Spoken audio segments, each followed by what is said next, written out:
Hey, what's up, what's up, what's up, what's up, what's up? A gracious good morning to you good people. It's your girl KB. You know what I do and you know why I do it. It is Monday morning, September 15th, and it's 3:18 in the a.m. Peep this. I heard this weekend, and yeah, that part. Man, man. First, let me just say I was working on a bunch of material for my t-shirt company, and I like to have background noise, so I had Netflix on, and I think it was Netflix. That doesn't matter. Something was streaming in the background, and the movie Killing Them Softly or Killing Me Softly, no, Killing Them Softly, came on. It's a Brad Pitt flick. And again, I'm not really paying attention because I'd seen it before. It was just background noise until this part.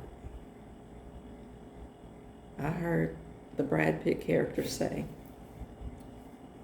America's not a country, it's a business.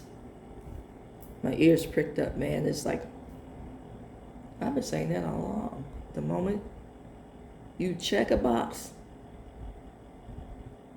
on a job application, on the census, on a credit app, the moment you check that box, somebody is making money on your race. Yeah, that part. Your gender. Somebody's going to make some money. So, America is a business. And we see it now being played out by Supreme Court compromise, the load of crapola about the tariffs, the subsidies being slashed. And see, I want to say a big swath of America thought that, subsidies being slashed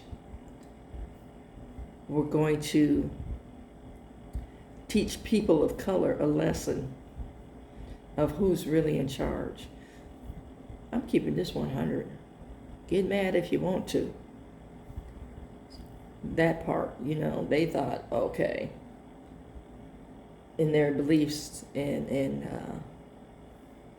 the Reagan era welfare queen, they thought, that racist trope was going to impact people of color, when in reality,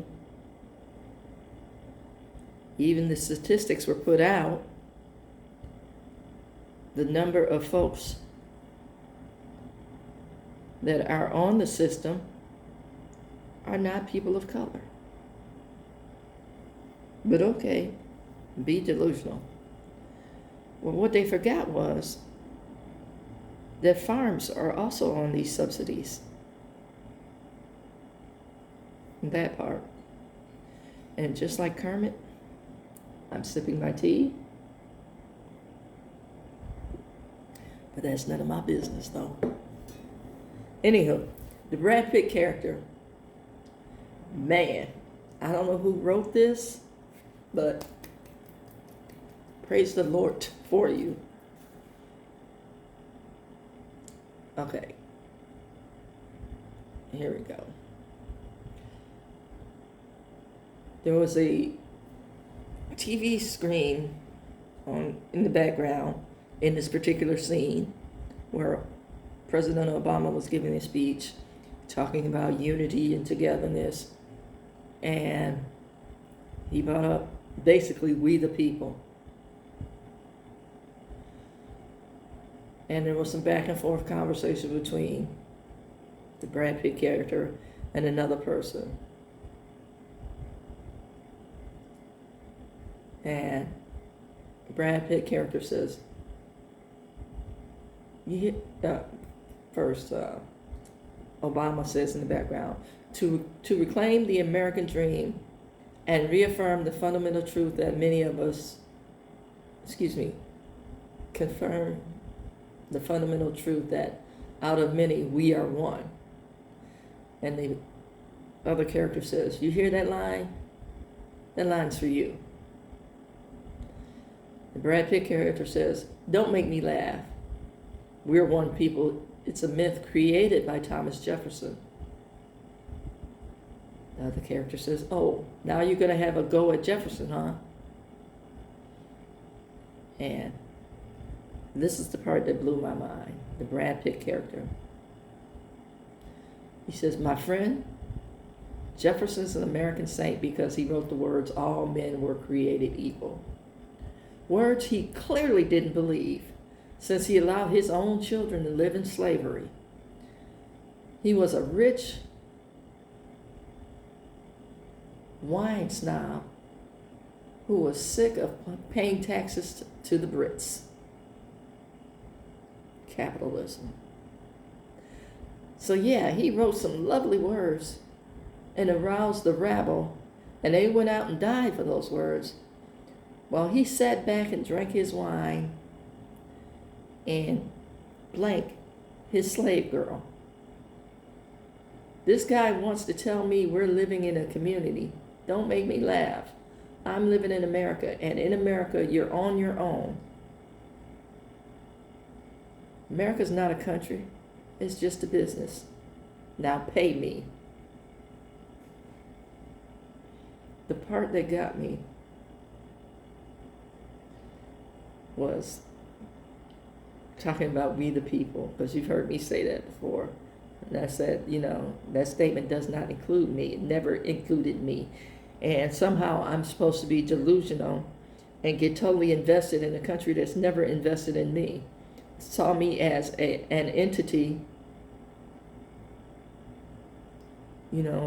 or a vehicle from one place of wealth to the next.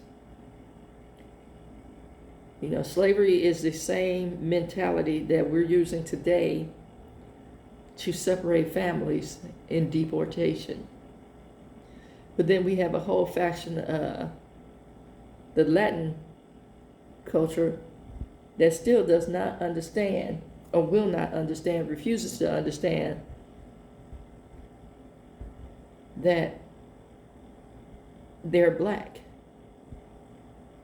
Not in color, but in vision,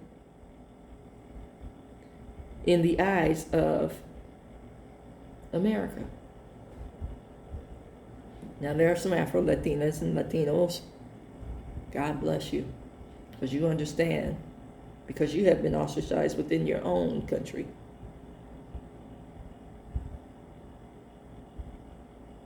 But it's doubly crippling to come to a place that touts and sells freedom, but vilifies you at the same time.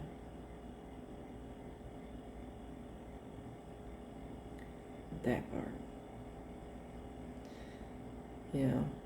Jefferson, again, as this character is written to say, wax poetic about we the people.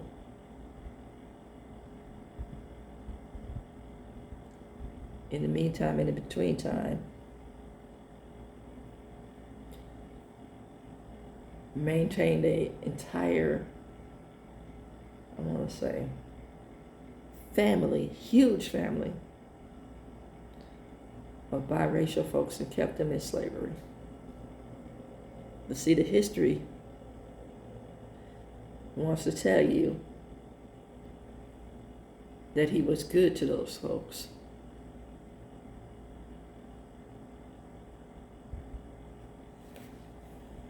Good in what context?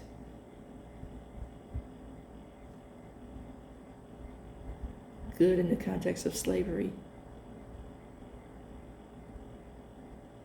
Because how do you define good and slavery at the same time? Now, last week I posted a video about, black people that had slaves, because a lot of folks want to bring that up as it somehow counters the entire institution of slavery. And in every culture, in every people, in every position,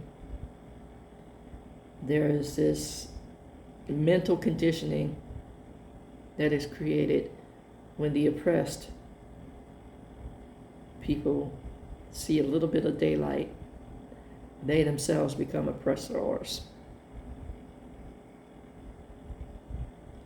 I'm saying all this to say, what is your mental conditioning?